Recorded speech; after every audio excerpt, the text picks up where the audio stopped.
ਸਾਹਿਬ ਸ੍ਰੀ ਗੁਰੂ ਗ੍ਰੰਥ ਸਾਹਿਬ ਜੀ ਦੀ ਪਾਵਨ ਪਵਿੱਤਰ ਗੋਦ ਅੰਦਰ ਬਹੁਤ ਹੀ ਪਿਆਰ ਦੇ ਨਾਲ ਬਾਹਰੋਂ ਆਈ ਸੰਗਤ, ਇਸ ਕਾਲਜ ਵਿੱਚ ਪੜ੍ਹ ਰਹੇ ਸਿਖਿਆਰਥੀ, ਸਾਰਾ ਸਟਾਫ, ਚੇਅਰਮੈਨ ਸਾਹਿਬ ਅਤੇ ਸਾਡੀ ਹੋਰ ਮੈਨੇਜਮੈਂਟ ਦੇ ਸਾਰੇ ਮੈਂਬਰ ਹਾਜ਼ਰ ਹੋਏ ਹਨ। ਆਓ प्रथम फतेह नाल सांझ पाइए ते गज के आखो वाहिगुरू जी का खालसा वाहिगुरू जी की फतेह। पिछले शनिचरवार शाम तो हुण तक वीर भुपिंदर सिंह जी होना ने शब्द दी विचार नाल सांझ पाउंदियां विचार सांझे कीते हैं, दीवान लगाए हैं। कुदरती इस तरह का कुछ माहौल होया कि मेरे कोलों शामिल नहीं होया गया। प्यारे सिखियार्थियों, विद्यार्थियों, न्यूटन ने दुनिया नूं तीन ला दिते सी, तीन सिद्धांत दिते सी। सेब दे दरख्त थल्ले लंबा पिया सी ते उन्हें देखिया भी जिहड़ा सेब है ये ऊपर नूं क्यों नहीं गया, ये थल्ले क्यों डिग्गा है। इदां उन्हें तीन विचार, तीन सिद्धांत दिते, पर उन्होंने ये नहीं सी पता कि मेरे इन तिन्नां सिद्धांतां दी विचार इत्थों तक पहुँचेगी कि लोग चंद्रमा के उत्ते कलोनियां कट्टण दी भी तैयारी करनगे। भला होवे प्रोफैसर साहब सिंह जी का, जिन्हां ने गुरबाणी व्याकरण के अनुसार अर्थ बोध साढ़े सामने रखने का यतन किया। निरसंदेह उदों ये जिहड़ा कारज सी बड़ा बिखम सी, बड़ा औखा सी। वो अपनी स्वै जीवनी में लिखते हैं कि चीफ खालसा दीवान वाले हर साल बाद सिख विद्याक कानफ्रेंस करते होंदे सी। हुण भी कदे कदे वो करते हैं, पर इन्नियां हुब्बगे नहीं जिन्नियां पाकिस्तान बन तो पहलां या 90 तक हुंदियां रहियां ने। कहंदे ने उहदे विच मेरा गुरबाणी व्याकरण दे उत्ते एक लैक्चर सी। जदों मैं लैक्चर करन लगा, कुछ मिनट होए किसी विद्वान ने मैनूं कहा भी बह जा, ये एवें तेरा वाधू का विषय है। पर कहंदे जदों मैं स्टेज ते बैठ गया तो संगत वालों आवाज़ आनी शुरू हुई, इन्हों होर समा दिता जाए, इन्हों होर समा दिता जाए। उन्होंने अपनी स्वै जीवनी विच लिखिया आ, ये तुहानूं स्वै जीवनी जिहड़ी आ भी जिस दिन तुसीं कॉलेज विच पैर रखदे हो तुहानूं उसे दिन ही पढ़न वास्ते दित्ती जाती है। पता ना तुहानूं? अच्छा। वो कहिंदे ने संगत की आवाज़ के उत्ते फिर प्रबंधकां मैनूं दोबारा टाइम दिता, फिर मैं 1.5 घंटा बोलिया। आहर सब करदा फिरे, आहर एक ना होए, नानक जेत आहर जग उधरा विरला बुझै कोई। ऐड़े कन्ना हाहा रारा, ऐड़े कन्ना हाहा रारे नूं औंकड़, ऐड़े कन्ना हाहा रारे नूं सियारी। वो कहिंदे भी इक्को ही शब्द दे तीन पहरावे ने तीन वार दो तुकां विच वरतिया है। इहदा अर्थ है भी इस शब्द दे जिहड़े अर्थ ने वो बड़े गहरे है। इस तरह उन्होंने अपनी सारी जिंदगी जी है भी गुरु ग्रंथ साहब की व्याख्या ते लाई है और 10 पोथियां विच गुरु ग्रंथ साहब जी का स्टीक तैयार किया। प्यारे सिखियार्थियों, वीर भुपिंदर सिंह जी सिख कौम के वो विद्वान जिन्हों ने प्रोफैसर साहब सिंह जी के अर्थां नूं पढ़दियां होयां नाल होर जिहड़ी आ भी अगांह साडे सामने अर्थ वाचन की जिहड़ी प्रक्रिया साडे सामने रखी है।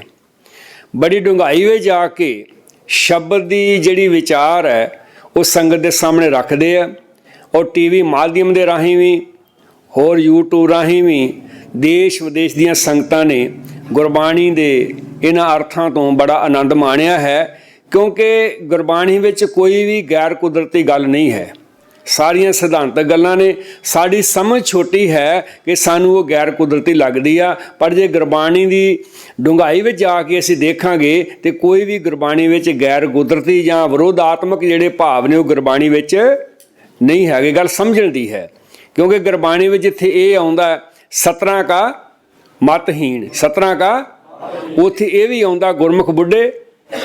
ਇਹਦਾ ਅਰਥ ਆ ਵੀ ਗੁਰਬਾਣੀ ਵਿੱਚ ਇੱਕ ਜਗ੍ਹਾ ਇਹ ਵੀ ਆਉਂਦਾ ਰਸਨਾ ਜਪੇ ਨਾ ਨਾਮ ਤਿਲ ਤਿਲ ਕਰ।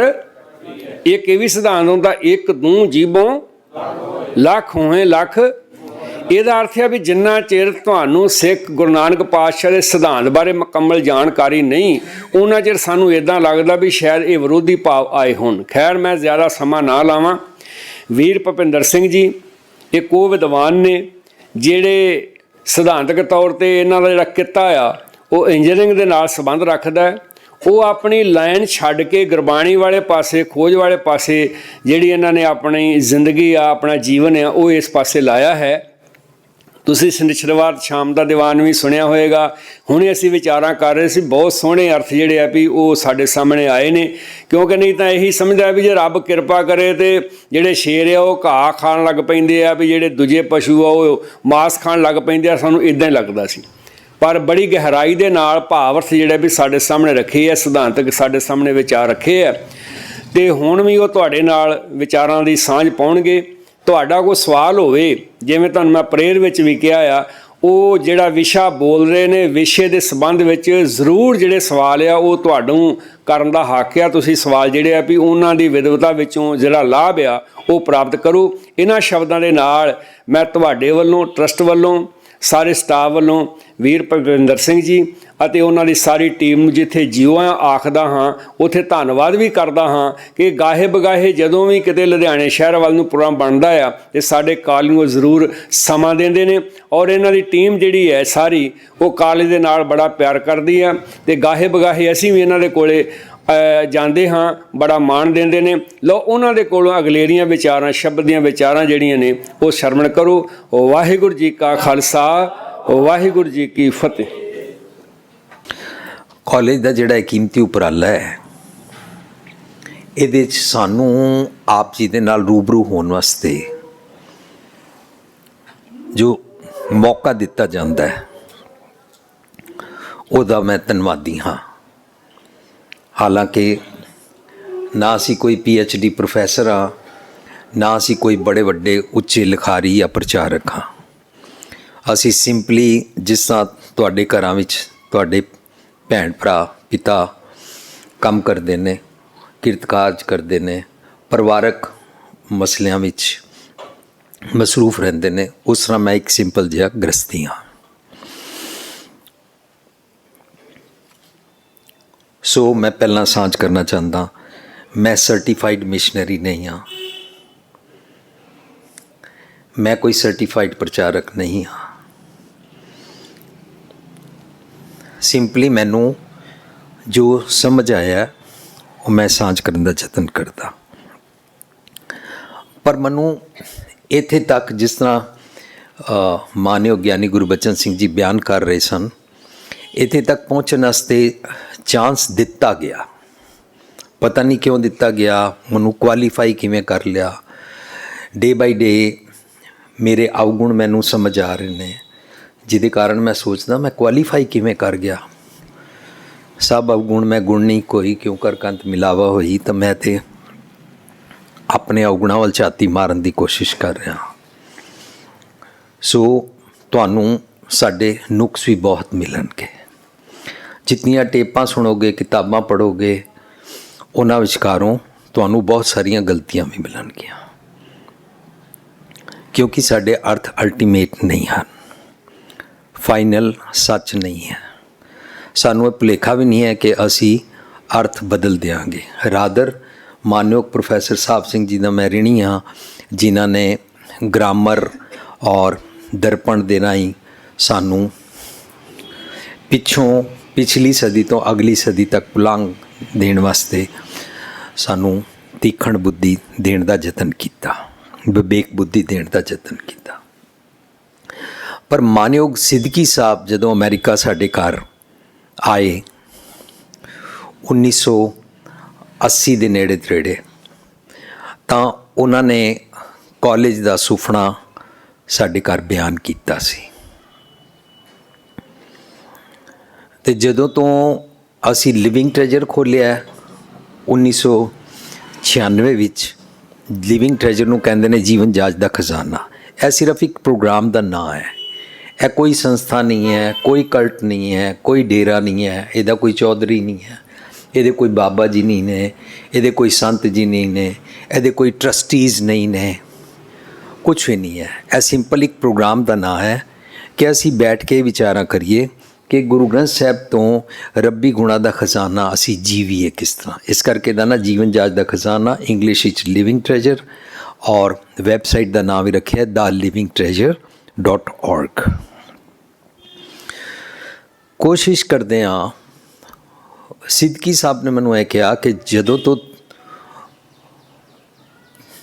ਤੂੰ ਲਿਵਿੰਗ ਟ੍ਰੈਜਰ ਖੋਲ੍ਹਿਆ ਹੈ ਤਾਂ ਤੋਂ ਮੈਂ ਤੈਨੂੰ ਇਹ ਰਿਕੁਐਸਟ ਕਰਨਾ ਚਾਹੁੰਦਾ ਕਿ ਜਦੋਂ ਵੀ ਇੰਡੀਆ ਆਉਣਾ ਹੈ, ਕਾਲਜ ਜ਼ਰੂਰ ਆਉਣਾ ਹੈ। ਕਾਲਜ ਦੇ ਸਟੂਡੈਂਟਸ ਨਾਲ, ਕਾਲਜ ਦੇ ਪ੍ਰੋਫੈਸਰਸ ਨਾਲ ਤੁਸੀਂ ਆਪਣੀ ਸਾਂਝ ਪਾਣੀ ਹੈ। ਤੇ ਮੈਂ ਉਹਨਾਂ ਨੂੰ ਪ੍ਰੋਮਿਸ ਕੀਤਾ ਸੀ, ਲੇਕਿਨ ਉਹਨਾਂ ਦੇ ਪ੍ਰੋਮਿਸ ਨੂੰ ਇਹ ਕਾਲਜ ਦੀ ਮੈਨੇਜਮੈਂਟ ਔਰ ਪ੍ਰੋਫੈਸਰਸ ਬੜੇ ਸਤਿਕਾਰ ਪਿਆਰ ਨਾਲ ਨਿਭਾ ਰਹੇ ਨੇ। ਸਾਲ ਵਿੱਚ ਕਈ ਵਾਰੀ ਸਾਨੂੰ 2 ਵਾਰੀ ਵੀ ਸਮਾਂ ਮਿਲ ਜਾਂਦਾ ਹੈ ਤਾਂ ਆਪ ਜੀ ਅੱਗੇ ਸਾਨੂੰ ਰੂਬਰੂ ਕਰਦੇ ਨੇ। ਹਾਲਾਂਕਿ ਇਹਨਾਂ ਸਭ ਨੂੰ ਪਤਾ ਹੈ ਕਿ ਮੇਰੀਆਂ ਕਮਜ਼ੋਰੀਆਂ ਕੀ ਹਨ, ਇਹਨਾਂ ਸਭ ਨੂੰ ਪਤਾ ਹੈ ਕਿ ਮੈਂ ਕਿੱਥੇ ਕਿੱਥੇ ਗਲਤ ਹਾਂ, ਉਸ ਦੇ ਬਾਵਜੂਦ ਮੈਨੂੰ ਟਾਈਮ ਦਿੰਦੇ ਨੇ। ਹੋ ਸਕਦਾ ਆਪਣੀ ਜਗ੍ਹਾ ਸੋਚਦੇ ਹੋਣ ਕਿ ਭੁਪਿੰਦਰ ਸਿੰਘ ਨੇ ਇਹ ਵਾਲੇ ਅਰਥ ਹੈ ਕਿਵੇਂ ਕਰ ਦਿੱਤੇ, ਇਹ ਵਾਲੇ ਤਾਂ ਅਰਥ ਬਣਦੇ ਨਹੀਂ ਨੇ। ਇਸ ਤਰੀਕੇ ਦੀ ਕੰਟਰੋਵਰਸੀ ਵੀ ਚੱਲਦੀ ਹੈ ਜਦੋਂ ਸਾਨੂੰ ਜਪਜੀ ਸਾਹਿਬ ਦੇ ਵਿਚਾਰ ਦੇ ਉੱਤੇ ਕ੍ਰਾਸ ਕੁਐਸਚਨਿੰਗ ਹੁੰਦੀ ਹੈ। ਮੈਨੂੰ ਜੋ ਸਮਝ ਆਇਆ ਸੀ ਉਹ ਮੈਂ ਸਾਂਝ ਕੀਤਾ ਸੀ, ਤੇ ਮੇਰਾ ਕਿਸੇ ਨੂੰ ਕ੍ਰਿਟੀਸਾਈਜ਼ ਕਰਨ ਦਾ ਮਕਸਦ ਨਹੀਂ ਹੈ, ਮੇਰਾ ਕੁਝ ਵੀ ਟੋਪਲ ਕਰਨ ਦਾ ਮਕਸਦ ਨਹੀਂ ਹੈ। ਮੇਰਾ ਸਿਰਫ ਇਸ ਐਂਗਲ ਤੋਂ ਵੀ ਵਿਚਾਰ ਕੇ ਸੋਚੋ, ਬਸ ਇਤਨਾ ਹੀ ਮਕਸਦ ਹੈ।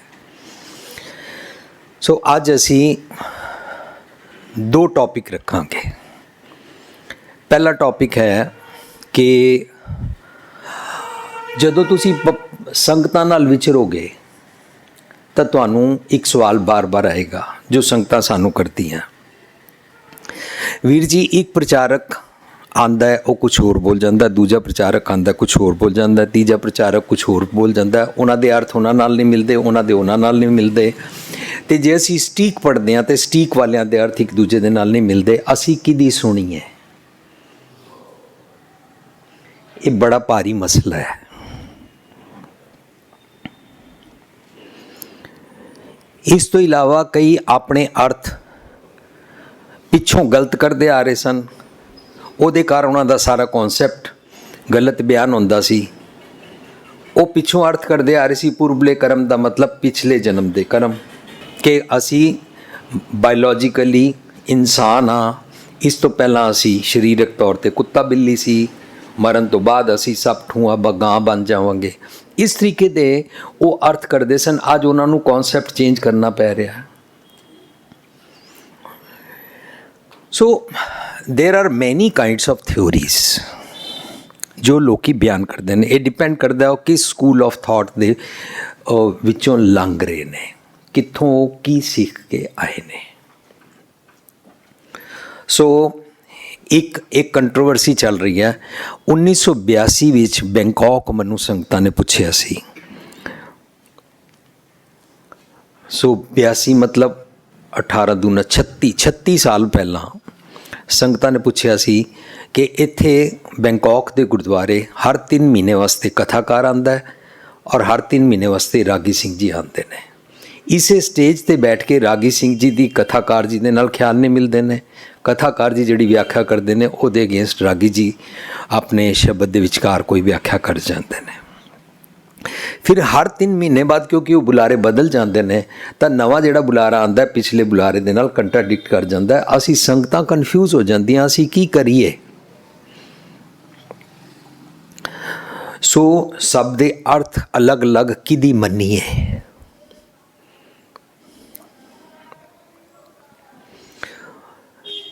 ਜਿਨ੍ਹਾਂ ਨੂੰ ਗ੍ਰਾਮਰ ਦੀ ਨੌਲੇਜ ਹੈ ਨਾ, ਉਹ ਕਹਿੰਦੇ ਨੇ ਬਸ ਫਾਈਨਲ ਅਰਥ ਇਹ ਹੀ ਹਨ। ਹਾਲਾਂਕਿ ਜਿਨ੍ਹਾਂ ਦੀ ਇੰਟੈਂਸ਼ਨ ਠੀਕ ਨਹੀਂ ਸੀ, ਉਹਨਾਂ ਨੇ ਬਿਆਰੀਆਂ ਸਿਆਰੀਆਂ ਦਾ ਕੁਝ ਗੜਬੜ ਔਂਕੜ ਦੁਲੈਂਕੜੇ ਦੀ ਕੀਤੀ ਹੈ। ਮੰਨਦੇ ਹੋ? ਛਾਪੇ ਖਾਨੇ ਵਾਲੀ ਬੀੜ ਜਦੋਂ ਛਪਦੀ ਹੈ ਤਾਂ ਜਿਹੜਾ ਉੱਥੇ ਅੱਖਰ ਪਕੜ ਪਕੜ ਕੇ ਜੋੜਦਾ ਸੀ ਕੰਪੋਜ਼ਿਟਰ, ਉਹਨੂੰ ਗੁਰਮਤ ਦੀ ਨੌਲੇਜ ਨਹੀਂ ਹੈ। ਜਦੋਂ ਉਹ ਲਿਖਦਾ ਹੈ ਈਸ ਬੰਮ ਗਾਨ ਧਾਨ ਸੰਗਤਾਂ ਪੜ੍ਹਦੀਆਂ ਨੇ, Kamal Nain Madhur Bain quotes and songs of shabad, ਪਰ ਉਹ ਗਾਨ ਦਾ ਸਿਹਾਰੀ ਖਾ ਗਿਆ, ਉਹਨੇ ਸਿਹਾਰੀ ਜੋੜੀ ਨਹੀਂ। ਅੱਗੋਂ ਐੜਾ ਔਰ ਕੰਨਾ ਖਾ ਗਿਆ, ਉਹਨੇ ਪੈਰਾਂ ਥੱਲੇ ਹਲੰਤ ਲਗਾ ਕੇ ਭਾਵ ਆਪਣੇ ਵੱਲੋਂ ਇਹ ਕੱਢ ਦਿੱਤਾ ਕਿ ਇਹਨੂੰ ਉਚਾਰਨ ਗਿਆਨ ਧਿਆਨ ਕਰਨਾ, ਪਰ ਸੰਗਤਾਂ ਗਾਨ ਤਾਨ ਪੜ੍ਹਦੀਆਂ ਨੇ। ਜੇ 100 ਚੰਦਾ ਉਗਵੇਂ ਸੂਰਜ ਚੜ੍ਹੇ ਹਜ਼ਾਰ, ਇਹ ਤੇ ਚਾਨਣ ਹੁੰਦਿਆਂ ਗੁਰਬਿਨ ਘੋਰ ਅੰਧਾਰ ਪੜ੍ਹਦੀਆਂ ਨੇ। ਲਫ਼ਜ਼ ਦਾ ਓਰੀਜਨ ਹੈ ਅੰਧਿਆਰ, ਐੜਾ ਨਹੀਂ ਹੈ। ਮੈਂ ਇਹ ਕਹਿਣ ਦਾ ਯਤਨ ਨਹੀਂ ਕਰ ਰਿਹਾ ਕਿ ਸਾਡੇ ਕੋਲ ਓਰੀਜਨਲ ਨਹੀਂ ਹੈ, ਮੈਂ ਇਹ ਯਤਨ ਨਹੀਂ ਕਰ ਰਿਹਾ। ਮੈਂ ਇਹ ਕਹਿ ਰਿਹਾ ਕਿ ਟੋਟਲ ਅਰਥ ਕਰਨ ਵੇਲੇ ਸਿਰਫ ਬਿਹਾਰੀ ਸਿਆਰੀ ਔਂਕੜ ਦੁਲੈਂਕੜ 'ਤੇ ਡਿਪੈਂਡ ਕਰ ਜਾਣਾ, ਹੋ ਸਕਦਾ ਹੈ ਅਸੀਂ ਆਪਣੇ ਗੋਲ ਤੱਕ ਨਾ ਪਹੁੰਚ ਸਕੀਏ। ਮੈਂ ਗੋਲ ਸਾਂਝ ਕਰਾਂਗਾ, ਗੋਲ ਮੈਂ ਕਿਸ ਨੂੰ ਕਹਿ ਰਿਹਾ।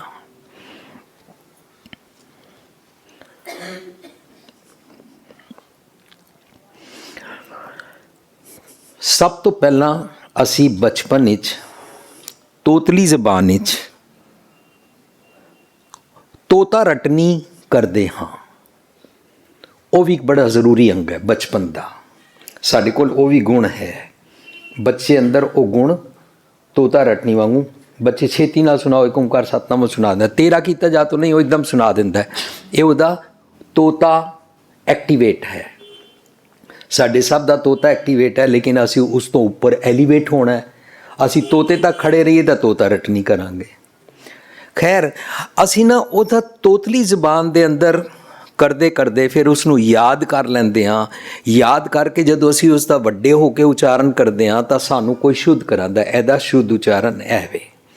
ਮੇਰੀ ਬੱਚੀ 2.5 ਸਾਲ ਦੀ ਸੀ, ਪਾਪਾ ਦਿਓ ਛੱਜਣ ਅੱਛੀ ਛੁਛੜੀਆਂ, ਇਸ ਤਰ੍ਹਾਂ ਬੋਲਦੀ ਸੀ ਉਸ ਵੇਲਾ। ਤਾਂ ਜਦੋਂ ਵੱਡੀ ਹੋਈ ਅਸੀਂ ਉਹਦੇ ਨਾਲ ਸਾਂਝ ਕੀਤੀ, ਬੇਟਾ ਇਹਨੂੰ ਉਚਾਰਨ ਕਰਦੇ ਨੇ ਦਿਓ ਸੱਜਣ ਅਸੀਸੜੀਆਂ। ਹੁਣ ਉਹਨੇ ਸ਼ੁੱਧ ਉਚਾਰਨ ਕਰ ਲਿਆ। ਇਹਦਾ ਮਤਲਬ ਸੈਕਿੰਡ ਲੈਵਲ ਆਉਂਦਾ ਸ਼ੁੱਧ ਉਚਾਰਨ ਦਾ। ਤੋਤਲੀ ਜ਼ਬਾਨ ਅੰਦਰ ਪੜ੍ਹਨਾ, ਫਿਰ ਤੋਤੇ ਵਾਂਗੂ ਯਾਦ ਕਰ ਲੈਣਾ। ਪੰਕਤੀਆਂ ਸਾਨੂੰ ਯਾਦ ਹੋ ਗਈਆਂ, ਉਹ ਤੋਤੇ ਵਾਂਗੂ ਯਾਦ ਕੀਤੀਆਂ ਵੀ ਸਾਨੂੰ ਬੜੀਆਂ ਕੰਮ ਆਉਂਦੀਆਂ ਜ਼ਿੰਦਗੀ ਭਰ। ਉਹ ਮਾੜੀ ਅਵਸਥਾ ਨਹੀਂ ਹੈ, ਤੋਤਾ ਰਟਨੀ ਵੀ ਮਾੜੀ ਅਵਸਥਾ ਨਹੀਂ ਹੈ। ਖੈਰ, ਅਸੀਂ ਸ਼ੁੱਧ ਉਚਾਰਨ ਤੋਂ ਬਾਅਦ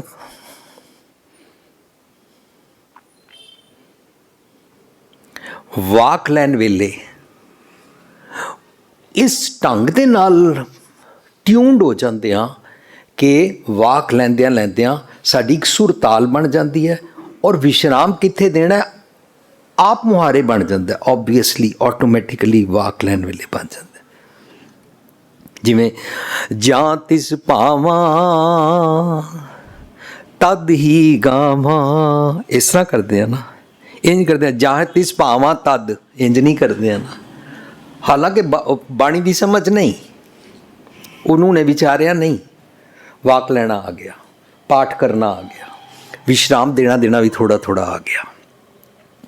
ਇਸ ਤੋਂ ਬਾਅਦ ਨੈਕਸਟ ਲੈਵਲ ਆਉਂਦਾ ਹੈ ਜਦੋਂ ਅਸੀਂ ਸ਼ੁੱਧ ਉਚਾਰਨ ਤੋਂ ਇਲਾਵਾ ਸਾਨੂੰ ਸ਼ੌਂਕ ਪੈਂਦਾ ਹੈ ਬਾਣੀ ਦੀ ਬਣਤਰ ਸਿੱਖਣ ਦਾ। ਉਸ ਦੇ ਸਿਰਲੇਖ, ਉਹਦਾ ਰਹਾਉ, ਉਹਦੇ ਦੁਪਦੇ ਤਿਪਦੇ ਪੰਜਪਦੇ, ਉਹਦੇ 'ਚ ਘਰ ਲਿਖੇ ਹੋਏ ਨੇ, ਕਿਉਂ ਲਿਖੇ ਨੇ, ਉਹਦਾ ਰਹਾਉ ਕਿਉਂ ਲਿਖਿਆ ਹੈ, ਰਹਾਉ ਦੂਜਾ ਕਿਉਂ ਹੁੰਦਾ ਹੈ। ਅਸੀਂ ਇਸ ਲੈਵਲ ਤੱਕ ਪਹੁੰਚਦੇ ਹਾਂ। ਇਸ ਲੈਵਲ ਤੋਂ ਇਲਾਵਾ ਅਸੀਂ ਇੱਕ ਹੋਰ ਨੈਕਸਟ ਲੈਵਲ ਤੱਕ ਪਹੁੰਚ ਜਾਂਦੇ ਹਾਂ, ਜਿਸ ਲੈਵਲ ਨੂੰ ਬਹੁਤ ਮਿਹਨਤ ਕਰਕੇ ਕੌਮ ਨੂੰ ਗ੍ਰਾਮਰ ਦਿੱਤੀ ਗਈ, ਪ੍ਰੋਫੈਸਰ ਸਾਹਿਬ ਸਿੰਘ ਜੀ ਵੱਲੋਂ। ਸੋ ਇਹ ਜਿਹੜਾ ਲੈਵਲ ਆਇਆ, ਇਹਦੇ ਬਾਅਦ ਇੱਕ ਹੋਰ ਲੈਵਲ ਆਇਆ ਗ੍ਰਾਮਰ ਅਨੁਸਾਰ, ਬਣਤਰ ਅਨੁਸਾਰ, ਰਹਾਉ ਅਨੁਸਾਰ ਉਸ ਪੰਕਤੀ ਦੇ ਅਰਥ ਕੀ ਬਣਦੇ ਹਨ। ਸੋ ਅਸੀਂ ਲਫ਼ਜ਼ੀ ਅਰਥ ਜਿਨ੍ਹਾਂ ਨੂੰ ਲਿਟਰਲ ਮੀਨਿੰਗਸ ਕਹਿੰਦੇ ਨੇ। ਨੈਕਸਟ, ਹੁਣ ਜਿੱਥੋਂ ਮੈਂ ਪ੍ਰੋਬਲਮ ਨੂੰ ਚੁੱਕਿਆ, ਪ੍ਰੋਬਲਮ ਹੈ ਲੋਕੀ ਕਹਿੰਦੇ ਨੇ ਹਰ ਕੋਈ ਆਪਣੇ ਆਪਣੇ ਅਰਥ ਕਰਦਾ ਹੈ, ਅਸੀਂ ਕਿਹਦੇ ਮੰਨੀਏ। ਸੋ ਸਾਡਾ ਸਭ ਦਾ ਫਰਜ਼ ਬਣਦਾ ਹੈ ਅਸੀਂ ਸੰਗਤਾਂ ਨਾਲ ਔਰ ਵਿਚਾਰ ਕਰਨ ਵੇਲੇ ਅਰਥਾਂ ਬਾਰੇ ਇੱਥੇ ਤੱਕ ਡਿਸਕਸ ਕਰਕੇ ਲੈ ਜਾਈਏ ਕਿ ਇਹ ਜਿਹੜੇ ਲੈਵਲਸ ਮੈਂ ਤੁਹਾਡੇ ਨਾਲ ਡਿਸਕਸ ਕੀਤੇ, ਤੋਤਾ ਰਟਨ ਤੋਂ, ਸ਼ੁੱਧ ਉਚਾਰਨ ਤੋਂ, ਗ੍ਰਾਮਰ ਤੋਂ, ਬਾਣੀ ਦੀ ਬਣਤਰ ਤੋਂ ਲੈ ਕੇ ਗ੍ਰਾਮਰ ਦੀ ਬਿਹਾਰੀ ਸਿਆਰੀ, ਔਂਕੜ ਦੁਲੈਂਕੜ ਦੇ ਸਾਰੇ ਨਿਯਮਾਂ ਤੋਂ ਬਾਅਦ ਇੱਕ ਪੁਆਇੰਟ ਇਹ ਵੀ ਸੋਚਣਾ ਹੈ, ਗੁਰਮਤਿ ਦਾ ਸਿਧਾਂਤ ਸਭ ਤੇ ਵੱਡਾ ਸਤਿਗੁਰ, ਵਿਸ਼ਰਾਮ ਦੇ ਕੇ ਉਚਾਰਨ ਕਰਾਂਗੇ ਨਾਨਕ ਜਿਨ ਕਲ ਰਾਖੀ ਮੇਰੀ, ਜਾਂ ਗ੍ਰਾਮਰ ਦਾ ਲਾਅ ਲਾ ਕੇ ਕਵਾਂਗੇ ਸਭ ਤੋਂ ਵੱਡਾ ਸਤਿਗੁਰੂ ਨਾਨਕ। ਸਾਨੂੰ ਉਹ ਵਾਲੇ ਭਾਵ ਅਰਥ ਦੀ ਗੇਮ ਤੱਕ ਪਹੁੰਚਣਾ ਹੈ ਜਿਹੜੀ ਖੇਡ ਗੁਰੂ ਪਾਤਸ਼ਾਹ ਨੇ ਭਾਵ ਅਰਥ ਦੀ ਸਮਝਾਈ ਕਿ ਮਨੁੱਖ ਦੇ ਭਰਮ ਕਿੱਥੋਂ ਪੈਦਾ ਨਾ ਹੋਵੇ, ਲੇਕਿਨ ਉਹ ਐਪਲੀਕੇਬਲ ਮੀਨਿੰਗ ਸਮਝ ਸਕੇ, ਆਪਣੇ ਤੇ ਅਪਲਾਈ ਕਰਨ ਬਾਰੇ ਫਸਟ ਪਰਸਨ ਦੀ ਲੈਂਗੁਏਜ ਵਿੱਚ ਆਪਣੇ ਤੇ ਟੁਕਾ ਕੇ ਸਮਝ ਸਕੇ। ਉਹਨੂੰ ਕਹਿੰਦੇ ਨੇ ਭਾਵ ਅਰਥ।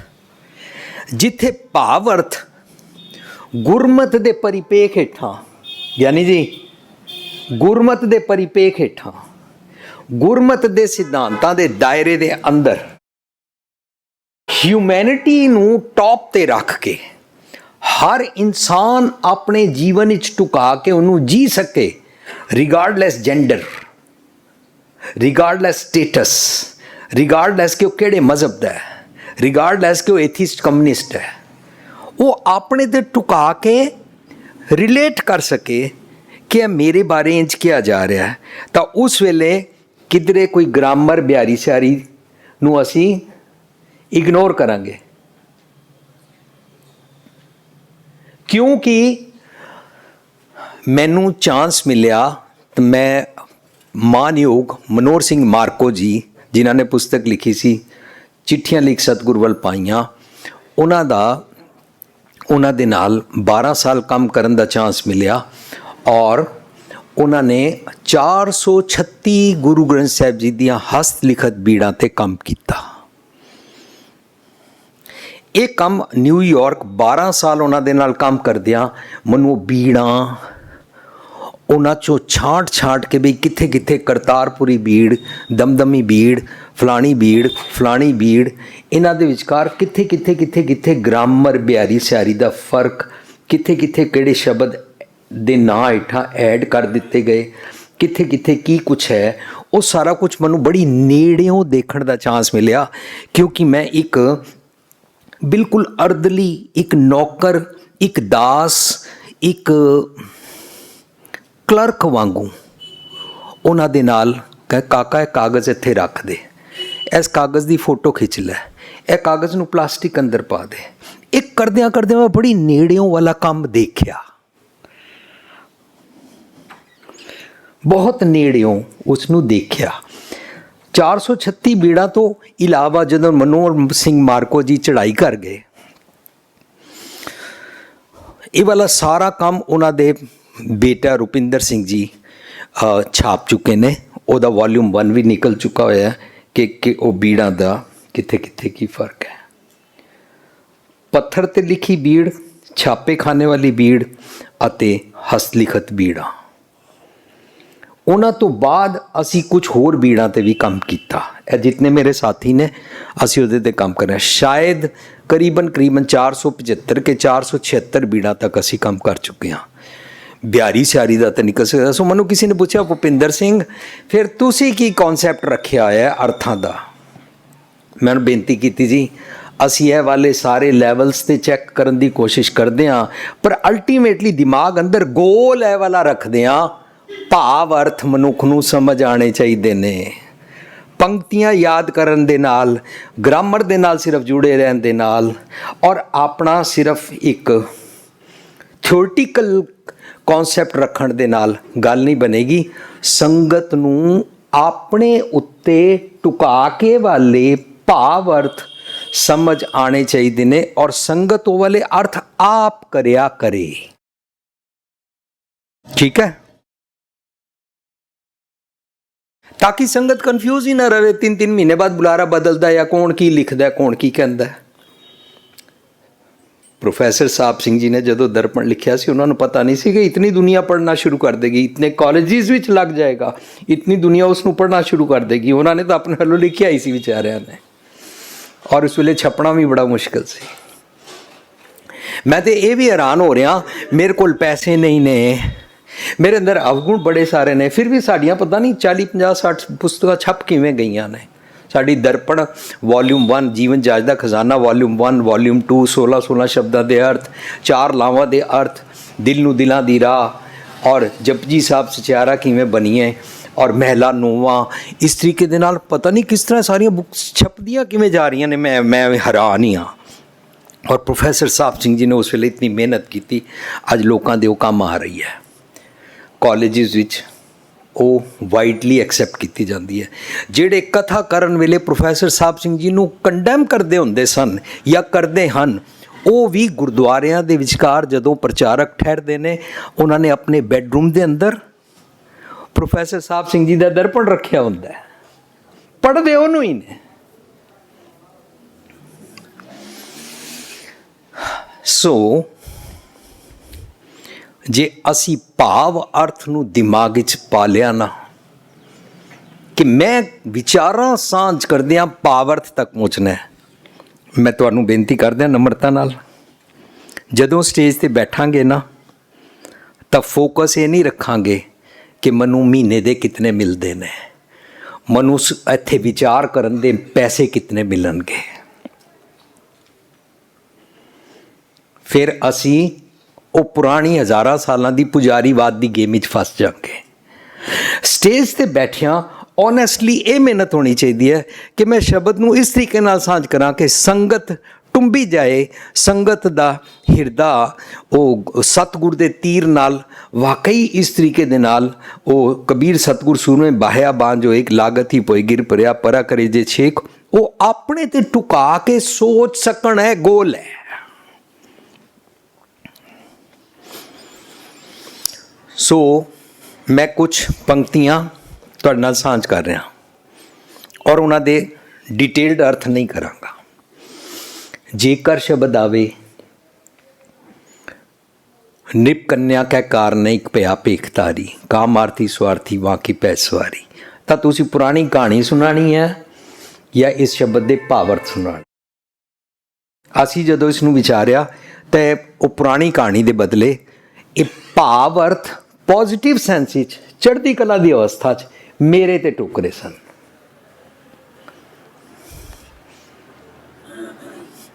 ਰਾਜਾ ਕੌਣ, सोचना पड़ेगा। संगतां ਇਹਦੇ ਨਾਲ ਹੀ रिलेट कर सकदियां। एक टाइम पर एक बंदा था, उसने ये किया। शब्द आएगा ए शरीरा मेरा इस जग में आए के क्या तुद कर्म कमाया। ये शरीर की गल नहीं चल रही, सानू सांझ करनी पेगी। शरीर का मतलब मन होंदा है, कर्म कमाया की होंदा है कि कर्म कमाया तू शरीरा जां तू जग में आया, जग बयान करना पेगा। जग इस दुनिया नू नहीं कहते ने। असी जदों इस तरीके नाल विचारां करते रहते हाँ तो असी सोचते हाँ कि मरण तो बाद असी बाहर किधर जाना है, कोई बाहर जगह है। तां करके असी सोचांगे कि कपड़ रूप सुहावना छड़ दुनिया अंदर जावना दे अर्थ की करांगे, विश्राम कित्थे लावांगे। ए जी ए कपड़े रूप सुहावने, ए जो कुछ भी है ना दुनियादारी का साजो समान, ए इस दुनिया अंदर छड़ के जाना ते बाहर कित्थे जाना है। कि गुरमत बाहर कोई स्वर्ग नरक मंदी है, ਕਿ ਗੁਰਮਤ ਮਰਨ ਤੋਂ ਬਾਅਦ ਕੋਈ ਗੁਰਪੁਰਵਾਸੀ ਮੰਨਦੀ ਹੈ? ਅਰਦਾਸਾਂ ਤਾਂ ਇਹੀ ਕਰਦੇ ਨੇ, ਗੁਰਪੁਰਵਾਸੀ, ਸਵਰਗਵਾਸੀ, ਪਰਲੋਕਗਾਮੀ, ਪਤਾ ਨਹੀਂ ਕਿਹੜੇ ਕਿਹੜੇ ਅੱਖਰ ਵਰਤੇ ਜਾਂਦੇ ਨੇ। ਬਾਹਰ ਜਾਣਾ ਕਿੱਥੇ ਹੈ? ਬਾਹਰ ਹੈ ਕਿੱਥੇ? ਇਹ ਜਗ ਸੱਚੇ ਕੀ ਹੈ, ਕੋਠੜੀ ਸੱਚੇ ਕਾ ਵਿਸ਼ਵਾਸ। ਅਸੀਂ ਬਾਹਰ ਕਿੱਥੇ ਜਾਣਾ ਹੈ? ਸੋ ਜਦੋਂ ਅਸੀਂ ਭਾਵ ਅਰਥ ਤੱਕ ਪਹੁੰਚਣ ਦਾ ਯਤਨ ਕਰਾਂਗੇ ਔਰ ਕੰਟੈਕਸਟ ਲੈ ਕੇ ਆਵਾਂਗੇ ਸਾਰਾ, ਤਾਂ ਪਤਾ ਲੱਗੇਗਾ ਇਹ ਪੌੜੀ ਚੱਲ ਰਹੀ ਹੈ, ਇਹ ਤੇਰੀ ਜ਼ਿੰਦਗੀ ਦਾ ਕੱਪੜ ਰੂਪ ਸੁਹਾਵਣਾ ਹੋ ਸਕਦਾ ਹੈ। ਤੂੰ ਛੱਡ ਦੁਨੀਆ, ਕੱਪੜ ਰੂਪ ਸੁਹਾਵਣਾ ਛੱਡ ਦੁਨੀਆ। ਦੁਨੀਆ ਛੱਡਣਾ ਮਤਲਬ ਸੁਸਾਈਡ ਕਰਨਾ ਨਹੀਂ, ਮਰ ਜਾਣਾ ਨਹੀਂ, ਜੰਗਲ ਵਿੱਚ ਨਸ ਜਾਣਾ ਨਹੀਂ। ਛੱਡ ਦੁਨੀਆ ਦਾ ਮਤਲਬ ਹੈ ਦੁਨੀਆਦਾਰੀ ਦੀ ਨੀਵੀਂ ਮੰਦੀ ਸੋਚ ਛੱਡ ਕਰ ਕੀ ਅੰਦਰ ਜਾਵਣਾ। ਆਪਣੇ ਅੰਦਰ ਜਾ, ਵਿਚਾਰ ਕਰ। ग्रामर पर विश्राम पर उच्चारण सारा कुछ देखते देखते अल्टीमेटली भावार्थ ते पहुंचे कि कर्म कमाया तू शरीरा जातू जग माया, जिना तेरा रचन रचिया सो हर मन न वसाया, गुर प्रसादी हर मन वसिया, पूरब लिखिया पाया। कै नानक ये शरीर प्रवान होगा। कि इस शरीर की गल चल रही है? जिन सतगुर से चित लाया, मन की गल चल रही है। मन प्रवान होता है। मन जदों प्रवान हो जाता है, ये नीच कर दे अंतरात्मे नाल मर्ज हो जाता है। सतगुर की जिसनों मत आवे सो सतगुर माए समाना, इकमिक हो जाता है। नरपत एक सिंहासन सोया सुपने पिया भिखारी। असी पुरानी कहानी नहीं सुनावांगे, असी नरपत मेरा मन रखांगे किहड़े सुपने विच है, किस तरह भिखारी बनया होया है। क्योंकि सोगत भाई हमारी दी गल चल रही है। मेरा मन नरपत, राजा, सुल्तान। गुर की सेवा करो दिन रात। गुरु की सेवा दिन रात किवें करांगे? संगतां ते फुलका पकाउण नूं, दाला कड़छा मारन नूं, झाड़ू देण नूं, कारपेट साफ करन नूं, रुमाले धोण नूं, बिरद बीणा कह के उन्हां दा संस्कार करन नूं। इस किस्म दी हर किस्म दी गल नूं संगतां संगमरमर लाण नूं सेवा मन रही है। ਉਹ ਤੇ दिन रात 24 घंटे ਅਸੀਂ किस तरह करांगे? भावार्थ तक पहुँचना पेगा। गुर की सेवा बयान करनी पेगी, घोट घोट के सेवा बयान करनी पेगी। किनू कहते हैं? तो दिन रात किवें कीती जाती है बयान करना पेगा। आपने ते टुकाना पै जाएगा, क्योंकि गोल ये बनाया संगत अपने नाल रिलेट कर सके। काहे पूछ झगड़ा तो संग बाप, पुरानी कहानी थोड़ा ना लगावांगे।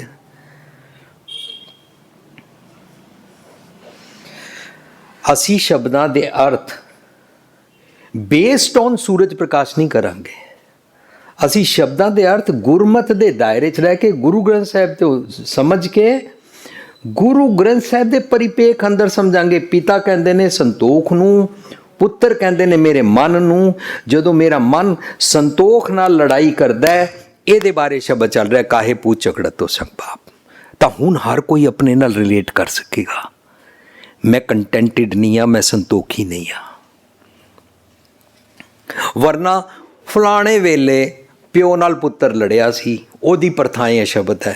साध संगत जी, मेरे प्यारे साथियों, सानू इहदे बारे सोचना पेगा कि मैं काहे पूछ झगड़ा तो संग बाप दे हिस्ट्री दे अर्थ करा या अंदरों विचार भावर्थ दी करा, ताकि सुनन वाला टुंबिया जाए मेरे अंदर दी गल चल रही है। शब्द पढ़दे माता मात पिता संतोख साथ पाई करे विसेक, और सारे सानू बाणी जो मिलते जाएंगे। केसां का कर चवर टुलावा गल करनी पेगी। इन्हां केसां दी चल रही है तो असीं पुरानी कहानी सुनावांगे। वो केसां नाल इंज करदे सन। रादर केसां दा मतलब की हुंदा है? कर चवर टुलावा चवर साडा तुसी गगन में थाल रव चांद दीपक बने तारका मंडल जनक मोती धूप मल्याण लो पवन चवरो करे। मैं आज नम्रता साथ बेनती करदा, ਉਹ ਪੁਸਤਕਾਂ ਇਸ ਕਰਕੇ ਨਹੀਂ ਪੜ੍ਹਨੀਆਂ ਕਿ ਅਸੀਂ ਕੀ ਲਿਖਿਆ। ਤੁਸੀਂ ਉਹ ਪੁਸਤਕਾਂ ਪੜ੍ਹਨੀਆਂ ਰੈੱਡ ਪੈਨ ਦੇ ਨਾਲ, ਉਹਦੇ 'ਚੋਂ नुक्स कढ़ने ने, सानू वापस भेजने ने। 40 50 60 70 पुस्तकां ने कॉलेज पढ़ाइयां जान, तुसी पढ़ो। हो सकदा वो एंगल शायद ठीक होवे, पर जे ठीक ना होवे ਤਾਂ ਤੁਸੀਂ पढ़न वाले ज़्यादा तीखण बुद्धि हो। प्रोफैसर भी ਤੁਹਾਡੇ ਕੋਲ ਨੇ, ਸਾਡੇ ਉਹਦੇ ਚੋਂ ਨੁਕਸ ਕੱਢੋ, ਨੁਕਸ ਕੱਢ ਕੇ ਸਾਨੂੰ ਦੱਸੋ, ਅਸੀਂ ਆਪਣੀ ਸੁਧਾਈ ਕਰਾਂਗੇ ਤਾਂ ਅੱਗੋਂ ਪੁਸਤਕਾਂ ਜਿਨ੍ਹਾਂ ਕੋਲ ਜਾਣਗੀਆਂ ਉਹ ਠੀਕ ਹੋਣਗੇ। ਸੋ ਪੁਸਤਕਾਂ ਇਸ ਕਰਕੇ ਨਹੀਂ ਪੜ੍ਹਨੀਆਂ ਕਿ ਵੀਰ ਭੁਪਿੰਦਰ ਸਿੰਘ ਕੀ ਪੜ੍ਹਾ ਰਹੇ ਨੇ, ਲਿਵਿੰਗ ਟ੍ਰੈਜਰ ਕੀ ਪੜ੍ਹਾ ਰਿਹਾ ਹੈ। ਪੁਸਤਕਾਂ ਇਸ ਕਰਕੇ ਪੜ੍ਹਨੀ ਹੈ ਕਿ ਇਹਨਾਂ ਪੁਸਤਕਾਂ ਅੰਦਰ ਨੁਕਸ ਕੀ ਨੇ। ਇਹ ਗੱਲ ਮੈਂ ਬਿਲਕੁਲ ਤਹਿ ਦਿਲੋਂ ਨਮਰਤਾ ਨਾਲ ਕਹਿ ਰਿਹਾ। ਸੋ ਸਾਡੀਆਂ ਪੁਸਤਕਾਂ ਗਿਆਨ ਲੈਣ ਵਾਸਤੇ ਥਿਓਟੀਕਲ ਨਹੀਂ ਪੜ੍ਹਨੀਆਂ, ਨੁਕਸ ਲੱਭਣਾ ਹੈ, ਸਾਡੀ ਸੁਧਾਈ ਕਰਨੀ ਹੈ। ਤੁਸੀਂ ਲਾਲ ਪੈਨ ਦੇ ਨਾਲ ਉਹਦੇ ਨੁਕਸ ਕੱਢੋ, ਅਸੀਂ ਨਵੇਂ ਐਡੀਸ਼ਨ ਵਿੱਚ ਠੀਕ ਕਰੀਏ। ਠੀਕ ਹੈ ਗਿਆਨੀ ਜੀ, ਮੇਰੀ ਇਹ ਨਮਰਤਾ ਸਹਿਤ ਬੇਨਤੀ ਪ੍ਰਵਾਨ ਹੈ। ਮੈਂ ਪਹਿਲਾ ਬੁਲਾਰਾ ਹੋਵਾਂਗਾ ਨਾ ਜਿਹੜਾ ਕਾਲਜ ਨੂੰ ਕਹੇ ਮੇਰੀਆਂ ਕਿਤਾਬਾਂ ਰੱਖੋ। ਹੰਕਾਰ ਹੈ ਨਾ। ਨਹੀਂ, ਮੈਂ ਬੇਨਤੀ ਕਰਨ ਆਇਆ ਕਾਲਜ ਕਿਤਾਬਾਂ ਰੱਖੋ, ਸਾਡੇ ਨੁਕਸ ਕੱਢ ਦਿਓ ਨਾ ਪਲੀਜ਼।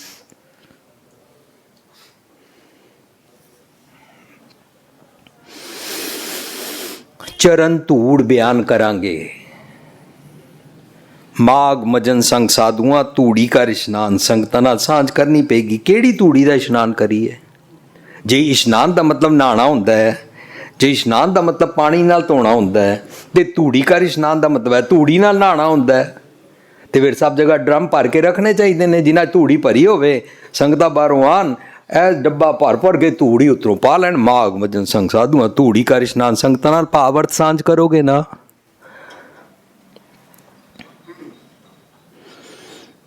ਤੁਹਾਨੂੰ ਧੂੜੀ ਵੀ ਬਿਆਨ ਕਰਨੀ ਪਏਗੀ, ਇਸ਼ਨਾਨ ਵੀ ਬਿਆਨ ਕਰਨਾ ਪਏਗਾ, ਚਰਨ ਧੂੜ ਵੀ ਬਿਆਨ ਕਰਨੀ ਪਏਗੀ।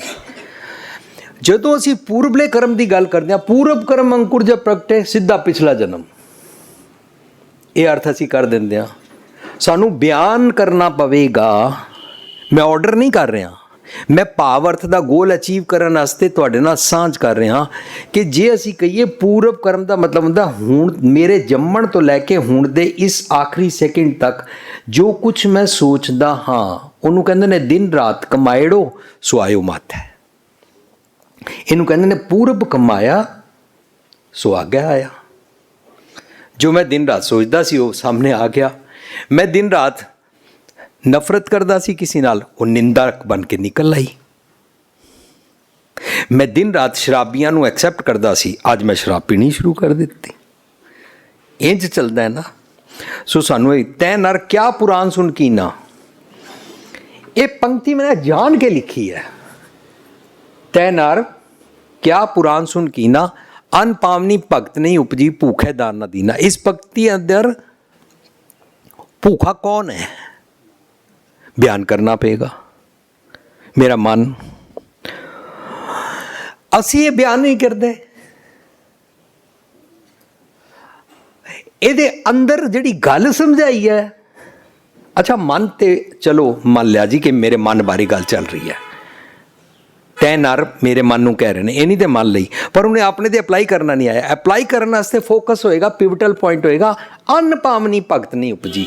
ਤੇਰੇ ਕੋਲ ਸਟੈਬਿਲਿਟੀ ਨਹੀਂ ਹੈ, ਤੂੰ ਟਿਕਦਾ ਨਹੀਂ ਹੈ, ਤੂੰ ਗੱਲ ਤੇ ਐਜੀਟੇਟਿਡ ਫਰਸਟ੍ਰੇਟਿਡ ਹੋ ਜਾਂਦਾ, ਕ੍ਰੋਧਿਤ ਹੋ ਜਾਂਦਾ, ਛਿੱਥਾ ਪੈ ਜਾਂਦਾ, ਇਸ ਤਰ੍ਹਾਂ ਹਿੱਲ ਜਾਂਦਾ ਮਨ ਕਰਕੇ। ਉਹਨੂੰ ਅਨਪਾਵਨੀ ਕਹਿੰਦੇ ਨੇ। ਅਨਸਟੇਬਲ ਹੈ ਤੂੰ, ਸਦੀਵੀ ਸਟੇਬਿਲਿਟੀ ਥਿਰਤਾ। ਅਨਪਾਵਨੀ ਭਗਤ ਨਹੀਂ ਉਪਜੇ ਭੁੱਖੇ ਦਾਨ ਨਾ ਦੀਨਾ। ਭੁੱਖੇ ਮਨ ਨੂੰ ਤੂੰ ਸੁਮਤ ਦਾ ਦਾਨ, ਵਿਜ਼ਡਮ ਦਾ ਦਾਨ, ਸਤਿਗੁਰ ਦੀ ਮੱਤ ਦਾ ਦਾਨ ਨਹੀਂ ਦਿੱਤਾ। ਪਰ ਸਾਡੀ ਫੋਰਸ ਕਿੱਥੇ ਲੱਗ ਜਾਂਦੀ ਹੈ? ਦੂਜੇ ਧਰਮਾਂ ਦੀ ਨਿੰਦਾ ਕਰਨ ਵਿੱਚ ਲੱਗ ਜਾਂਦੀ ਹੈ।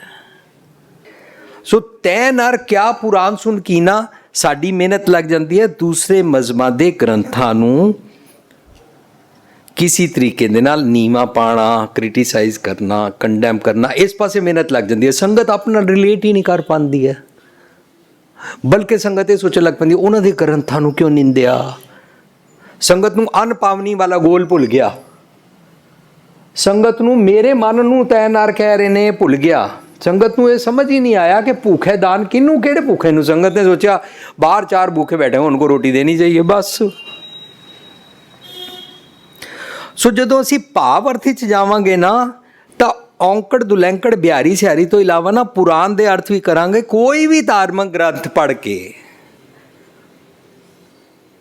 ਕੋਈ ਵੀ ਦੁਨੀਆ ਦਾ ਧਾਰਮਿਕ ਗ੍ਰੰਥ ਪੜ੍ਹ ਕੇ, ਧਾਰਮਿਕ ਗੱਲਾਂ ਕਰਕੇ, ਧਾਰਮਿਕ ਕੋਟੇਸ਼ਨਾਂ ਦੇ ਦੇ ਕੇ ਤੂੰ ਸਟੇਬਲ ਤੇ ਹੈ ਨਹੀਂ ਆ। ਕਿਉਂਕਿ ਮਨ ਅੰਦਰ ਗੋਲ ਹੈ, ਲੋਕੀ ਆਪਣੇ ਨਾਲ ਰਿਲੇਟ ਕਰ ਸਕਣ। ਤੈ ਨਰ ਕਿਆ ਪੁਰਾਣ ਸੁਣ ਕੀ ਨਾ।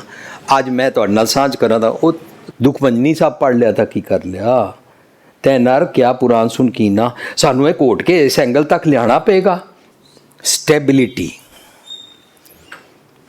ਅਨਪਾਵਨੀ ਦੇ ਬਦਲੇ ਥਿਰਤਾ, ਥਿਰਤਾ ਵਾਲੀ ਭਗਤ। ਸੋ ਅਸੀਂ ਫੋਕਸ ਕਰਾਂਗੇ ਅਨਪਾਵਨੀ ਭਗਤ ਨੂੰ ਬਿਆਨ ਕਰਨ ਦੀ। ਈਵਨ ਪੁਰਾਣ ਲਫ਼ਜ਼ ਦੇ ਬਦਲੇ ਅਸੀਂ ਸਾਂਝ ਕਰਾਂਗੇ ਕੋਈ ਵੀ ਦੁਨੀਆ ਦਾ ਕਿਸੇ ਵੀ ਮਜ਼ਹਬ ਵਾਲਾ ਕੁਛ ਵੀ ਜੇ ਜਾਣਦਾ ਹੈ, ਜੇ ਸਟੇਬਲ ਨਹੀਂ ਤਾਂ ਮਾਨੋ ਨਹੀਂ ਜਾਣਦਾ। क्या पढ़ी है, क्या गुणी है, क्या वेद पुराना सुनी है, ਤਾਂ ਵੀ ਅਸੀਂ ਕਿਸੇ ਵੀ ਧਾਰਮਿਕ ਗ੍ਰੰਥ ਦੀ ਗੱਲ ਕਰਾਂਗੇ। ਮੈਨੂੰ ਕਹੇ ਉਹ ਕੀ ਖੜਾ ਹੋ ਕੇ ਲੈਕਚਰ ਦੇਣਾ, क्या पढ़ी है, क्या गुणी है, क्या वेद पुराना सुनी है। ਉਹ ਭੁਪਿੰਦਰ ਸਿੰਘ ਤੂੰ ਕੀ ਲੈਕਚਰ ਦਿੰਦਾ ਰਹਿਣਾ। ਪੜ੍ਹੇ ਸੁਣੇ ਕਿਆ ਹੋਈ, ਜੋ ਸਹਿਜ ਨਾ ਮਿਲਿਓ ਸੋਈ। ਸਾਰੇ ਸ਼ਬਦ ਦੇ ਅੰਦਰ ਗਲੋਲ ਕੀ ਹੈ, ਜਿਹਨੂੰ ਸਾਰੇ ਆਪਣਾ ਰਿਲੇਟ ਕਰ ਸਕਣ। ਉੱਚਾ ਬੋਲੋ, ਸਹਿਜ। Thank you. ਸ਼ਬਦ ਦਾ ਐਸੈਂਸ ਸੰਗਤਾਂ ਨੂੰ, ਸਾਰੀ ਦੁਨੀਆ ਨੂੰ, ਦੂਜੇ ਧਰਮ ਗ੍ਰੰਥਾਂ ਨੂੰ ਕੰਡੈਮ ਕਰਨ ਬਾਰੇ ਨਹੀਂ ਚੱਲ ਰਿਹਾ। ਸ਼ਬਦ ਦੇ ਵਿੱਚੋਂ ਸਾਨੂੰ ਰੱਬੀ ਗੁਣ, ਪੇਸ਼ੈਂਸ, ਥਿਰਤਾ, ਸਹਿਜ ਸਿਖਾਉਣ ਬਾਰੇ ਚੱਲ ਰਿਹਾ ਹੈ। ਆਈਡੀਅਲਸ ਸਿਖਾਉਣ ਬਾਰੇ ਚੱਲ ਰਿਹਾ ਹੈ। ਨਿਰਮਲ ਕਰਮ ਸਿਖਾਉਣ ਬਾਰੇ ਚੱਲ ਰਿਹਾ ਹੈ।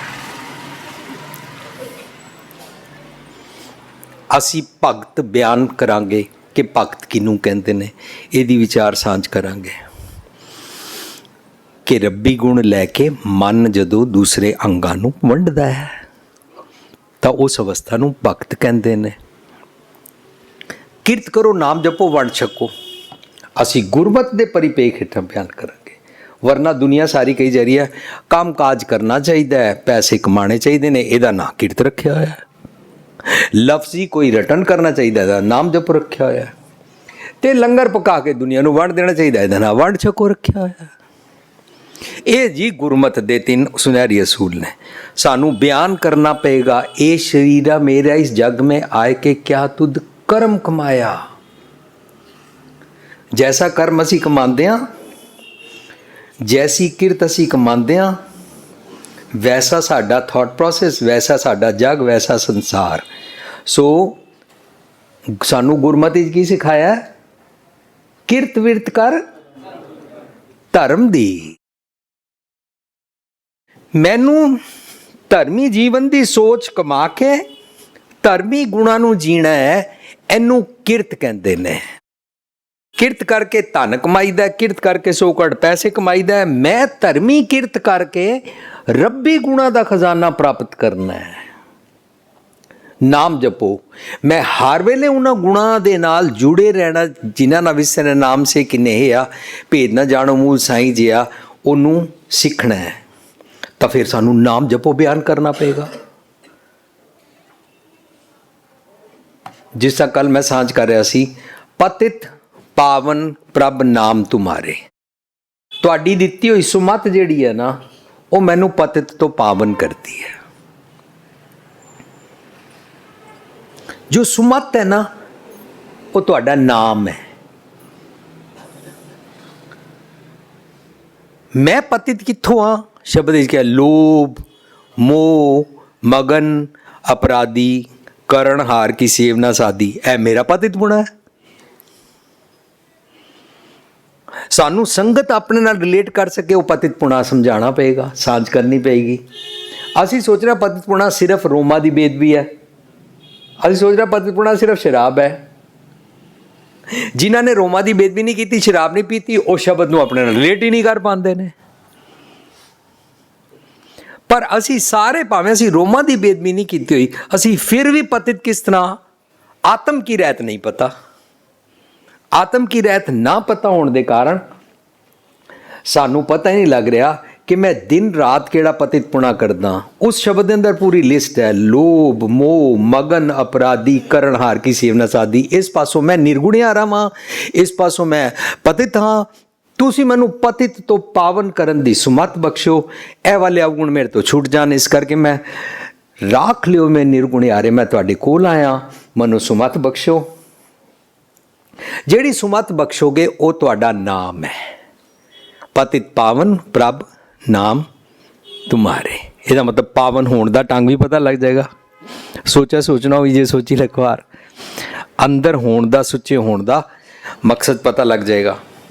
ਇਨਸਾਨੀਅਤ ਲੋਕਾਂ ਦੇ ਅੰਦਰ ਜਗਾਉਣ ਵਾਸਤੇ ਹਿਊਮੈਨਿਟੀ ਨੂੰ ਫੋਕਸ ਕਰਨਾ ਪਏਗਾ, ਤੇ ਹਿਊਮੈਨਿਟੀ ਨੂੰ ਫੋਕਸ ਰੱਖਾਂਗੇ ਤਾਂ ਦੂਜੇ ਧਰਮਾਂ ਦੀ, ਦੂਜੇ ਲੋਕਾਂ ਦੀ, ਦੂਜੇ ਪ੍ਰਚਾਰਕਾਂ ਦੀ, ਦੂਜੇ ਬੁਲਾਰਿਆਂ ਦੀ, ਦੂਜਿਆਂ ਦੇ ਕਰਮਾਂ ਕਾਂਡਾਂ ਦੀ ਜ਼ਿਆਦਾ ਖਿਚਾਈ ਕਰਨ ਦੀ ਬਜਾਏ ਅਸੀਂ ਸੋਚਾਂਗੇ ਇਹ ਸੰਗਤ ਨੂੰ ਹਿਊਮੈਨਿਟੀ, ਇਨਸਾਨੀਅਤ ਭਰਪੂਰ ਸਰਬ ਧਰਮ ਹੈ ਸ੍ਰੇਸ਼ਟ ਧਰਮ ਕਿਵੇਂ ਸਮਝ ਆਵੇ, ਤਾਂ ਕਿ ਇਹ ਹਰ ਕੋ ਨਾਮ ਜਪ ਨਿਰਮਲ ਕਰਮ ਦੇ ਨਾਲ ਜੁੜ ਸਕਣ।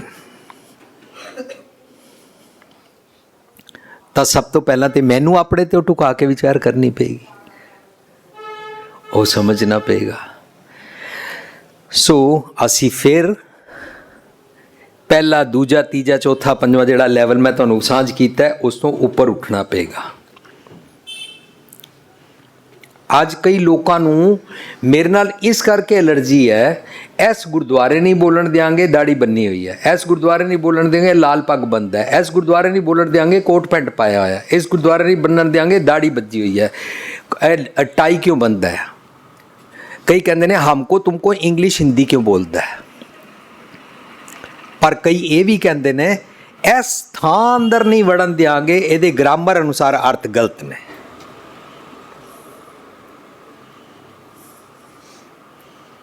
ਇਹ ਮੈਂ ਤੁਹਾਨੂੰ ਆਪਣੇ ਜਿਹੜੇ ਮੇਰੀ ਹਰਡਲਸ, ਮੇਰੇ ਵਾਸਤੇ ਜਿਹੜੇ ਬੰਪਸ, ਮੇਰੇ ਵਾਸਤੇ ਜਿਹੜੇ ਕ੍ਰਿਟਿਕਸ ਨੇ, ਉਹਨਾਂ ਨੂੰ ਤਾਂ ਮੈਂ ਸਿੱਖਣਾ ਹੈ, ਪਰ ਉਹ ਮੈਨੂੰ ਤਿਆਰ ਕਰ ਰਹੇ ਨੇ ਕਿ ਨਿੰਦਾ ਸੁਣ ਕੇ ਵੀ ਕਿਸ ਤਰ੍ਹਾਂ ਸਾਹਮਣੇ ਪੇਸ਼ ਹੋਈਦਾ ਹੈ ਕਿ ਮੇਰਾ ਅਵਗੁਣ ਕੱਢੋ ਤਾਂ ਕਿ ਮੈਂ ਆਪਣੀ ਸੁਧਾਈ ਕਰ ਸਕਾਂ।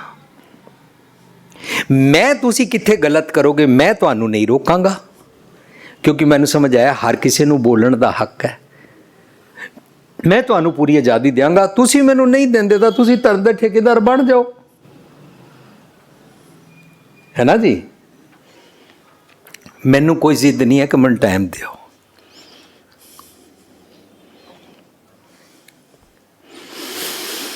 ਸੋ ਅਸੀਂ ਇਸੇ ਤਰੀਕੇ ਦੇ ਨਾਲ ਕੱਲ ਰਾਤੀ ਸ਼ਬਦ ਵਿਚਾਰਿਆ ਸੀ, ਭਗਤ, ਸੰਤ, ਸੰਤਨ, ਸਾਧ ਸੰਗ ਕਿਹਨੂੰ ਕਹਿੰਦੇ ਨੇ।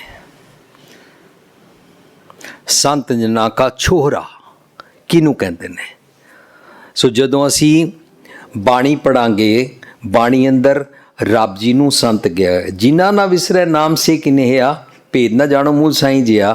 ਲੇਕਿਨ ਜਦੋਂ ਆਏਗਾ ਜਿੰਨਾ ਸਾਸ ਕੀ ਰਾਸ ਨਾ ਵਿਸਰੈ ਹਰ ਨਾਮਾ ਮਨ ਮੰਤ, ਧਨ ਸੇ ਸਈ ਨਾਨਕਾ ਪੂਰਨ ਸੋਈ ਸੰਤ। ਉੱਥੇ ਸੋਈ ਹੋੜਾ ਲਿਖਿਆ ਹੋਇਆ ਹੈ, ਪੂਰਨ ਸੰਤ ਰੱਬ ਜੀ ਨੇ। ਸੋ ਬਾਣੀ ਅੰਦਰ ਰੱਬ ਨੂੰ ਸੰਤ ਕਿਹਾ। ਰੱਬ ਜੀ ਚੋਂ ਜਿਹੜੇ ਚੰਗੇ ਚੰਗੇ ਗੁਣ ਨਿਕਲ ਕੇ ਆਉਂਦੇ ਨੇ ਉਹਨੂੰ ਪਲੂਰਲ ਫਾਰਮ ਵਿੱਚ ਸੰਤ ਕਿਹਾ ਹੈ। ਸੱਤ ਚੋਂ ਸੰਤ ਨਿਕਲ ਕੇ ਆਇਆ, ਐਸੈਂਸ ਨਿਕਲ ਕੇ ਆਇਆ। ਆਈਡੀਅਲਸ, ਨਿਰਮਲ ਕਰਮਾਂ ਨੂੰ ਬਾਣੀ ਅੰਦਰ ਸੰਤ ਕਹਿੰਦੇ ਨੇ। ਸੋ ਜਦੋਂ ਆਏਗਾ ਸੰਤ ਜਨਾਂ ਕਾ ਛੋਹਰਾ, ਤਾਂ ਛੋਹਰਾ ਮੇਰਾ ਮਨ, ਅਤੇ ਸੰਤ ਜਨਾਂ ਮੀਨਸ ਚੰਗੇ ਚੰਗੇ ਆਈਡੀਅਲਸ ਵਾਲੇ ਗੁਣਾਂ ਦੇ ਨਾਲ ਜੀਣ ਵਾਲਾ ਮਨ ਛੋਹਰਾ। ਮਿਡਲਮੈਨ ਆਊਟ, ਸਰੀਰਕ ਸੰਤ ਜੀ ਬਾਬਾ ਜੀ ਆਊਟ। ਜਦੋਂ ਆਏਗਾ ਸੰਤੋ ਸਾਗਰ ਪਾਰ ਉਤਰੀਏ, ਤਾਂ ਸੰਤੋ ਕਹਿ ਰਹੇ ਨੇ ਲੋਕਾਂ ਨੂੰ। ਜਦੋਂ ਆਏਗਾ ਸੰਤ ਦਾ ਮਾਰਗ ਧਰਮ ਕੀ ਪੌੜੀ, ਤਾਂ ਕਿਸੇ ਬੰਦੇ ਦੇ ਮਾਰਗ ਦੀ ਗੱਲ ਨਹੀਂ ਚੱਲ ਰਹੀ। ਕਿਸੇ ਉਸ ਮਨੁੱਖ ਦੇ ਮਾਰਗ ਦੀ ਗੱਲ ਨਹੀਂ ਚੱਲ ਰਹੀ ਜਿਹੜਾ ਕੈਲੰਡਰ ਦੇ ਮੁਤਾਬਕ ਕਿਸੇ ਸਦੀ ਵਿੱਚ ਕਿਸੇ ਸਾਲ ਜੀਵਿਆ ਸੀ, ਪੈਦਾ ਹੋਇਆ ਸੀ ਮਾਂ ਦੇ ਪੇਟ ਚੋਂ ਅਤੇ ਸਰੀਰਕ ਤੌਰ ਤੇ ਮਰ ਜਾएगा। ਉਹਦੇ मार्ग की गल नहीं चल रही। संत का मार्ग मतलब सारी दुनिया में जितने भी धर्म हैं वो जो आइडियल्स बताते हैं उनको संत का मार्ग बोलते हैं, और जो उस मार्ग से खुंज जाता है वो जम के मार्ग पे चलता है। जो नहीं खुंजता है जम के पंथ ना पाई है फिर ना ही मरने। संत का मार्ग धर्म की पौड़ी, धर्म सिखांदा है एक एक आइडियल्स दियां पौड़ियां चढ़दा जा। संत मनुख दी गल नहीं चल रही, चंगे गुणा दा मार्ग ਉਹਨੂੰ ਕਹਿੰਦੇ ਨੇ ਸਰਬ ਧਰਮ ਮੈਂ श्रेष्ठ धर्म, हर को नाम जप निर्मल निर्मल करम। निर्मल ਕਰਮਾਂ ਨੂੰ ਸੰਤ का मार्ग ਕਹਿੰਦੇ ਨੇ। ਸੋ ਅਸੀਂ ਸੰਗਤਾਂ ਨਾਲ ਸਾਂਝ ਕਰਕੇ ਇਹ ਮੇਰਾ ਅੱਜ ਦਾ ਪਹਿਲਾ ਟੌਪਿਕ ਸੀ ਤੁਹਾਡੇ ਨਾਲ ਅਰਥ ਸਾਂਝ ਕਰਨ ਦਾ, ਕਿ ਸਾਨੂੰ ਕਿਹੜੇ ਭਾਵ ਅਰਥਾਂ ਤੱਕ ਪਹੁੰਚਣਾ ਹੈ। ਫਿਰ ਮੈਂ ਨਿਮਰਤਾ ਸਹਿਤ ਬੇਨਤੀ ਕਰਦੇ ਹਾਂ, ਅਸੀਂ ਜਿਹੜੇ ਲੈਵਲਸ ਡਿਸਕਸ ਕੀਤੇ ਨੇ, ਤੋਤਾ ਰਟਨੀ ਤੋਂ ਲੈ ਕੇ ਸ਼ੁੱਧ ਉਚਾਰਨ ਤੋਂ ਲੈ ਕੇ ਬਾਣੀ ਦੀ ਬਣਤਰ ਅਤੇ ਗ੍ਰਾਮਰ, ਅਸੀਂ ਇਸ ਤੋਂ ਇਲਾਵਾ ਗੋਲ ਰੱਖਿਆ ਇਨਸਾਨੀਅਤ ਵਾਲੀ ਜੀਵਨੀ ਹਰ ਕੋਈ ਆਪਣੇ ਨਾਲ ਟੁੰਬਿਆ ਜਾਏ, ਰਿਲੇਟ ਕਰ ਸਕੇ। ਉਹਦੇ ਬਾਰੇ ਅਰਥ ਕਰਨ ਵੇਲੇ ਸਾਨੂੰ ਭਾਵ ਅਰਥ ਤੱਕ ਪਹੁੰਚਣਾ ਹੈ। ਭਾਵ ਅਰਥ ਵਾਲੇ ਇਮੋਸ਼ਨਸ ਸਾਂਝ ਕਰਨੇ ਹਨ। ਕਿਉਂ? ਤਾਂ ਕਿ ਧਰਤੀ ਤੇ ਇਨਸਾਨੀਅਤ ਫੈਲ ਸਕੇ। कोई किसी खास मजहब का बोल वाला हो जाए उसकी गल नहीं चल रही। इंसानियत फैल सके, मनुख मनुख का वैरी ना रहे, ये धरती स्वर्ग बन जाए। लोग मरण तो बाद वाले रब जी मरण तो बाद कोई स्वर्ग नरक नूं भुल जान, लोग समाजक चंगी जीवनी इत्थे जी सकन, ना को बैरी नहीं बेगाना इत्थे जी सकन। करतारपुर करता वसे या बेगमपुरा शहर को नाओ इत्थे जी सकन। ਕਿਸੇ ਧਰਮ ਦਾ ਬੋਲ ਬਾਲਾ ਡੰਕੇ ਦੀ ਚੋਟ ਤੇ ਕਰਾ ਦੇ ਨਾਲ ਵਾਲਿਆਂ ਦੀ ਗੱਲ ਨਹੀਂ ਚੱਲ ਰਹੀ। ਧੱਕੇਸ਼ਾਹੀ ਨਾਲ, ਤਲਵਾਰ ਦੇ ਜ਼ੋਰ ਨਾਲ ਬੜੇ ਸਦੀਆਂ ਤੋਂ ਧਰਮ ਫੈਲਾਏ ਗਏ। ਸੋ ਮਕਸਦ ਕੀ ਹੈ? ਇਨਸਾਨੀਅਤ, ਹਿਊਮੈਨਿਜ਼ਮ, ਇਨਸਾਨੀਅਤ ਦਾ ਧਰਮ, ਉਹਦੇ ਵਾਸਤੇ ਅਸੀਂ ਭਾਵ ਅਰਥ ਤੱਕ ਪਹੁੰਚਣਾ ਹੈ। ਇਹ ਵਿਚਾਰਾਂ ਸਾਂਝ ਕਰਦਿਆਂ ਮੇਰੇ ਕੋਲ ਬਹੁਤ ਸਾਰੀ ਮੇਰੇ ਉਤੇਜਿਤ ਪੁਣੇ ਅੰਦਰ ਗਲਤੀਆਂ ਹੋ ਗਈਆਂ ਹੋਣੀਆਂ, ਮੈਂ ਉਸ ਦਾ ਖਿਮਤ ਜਾ ਚੁੱਕਾ।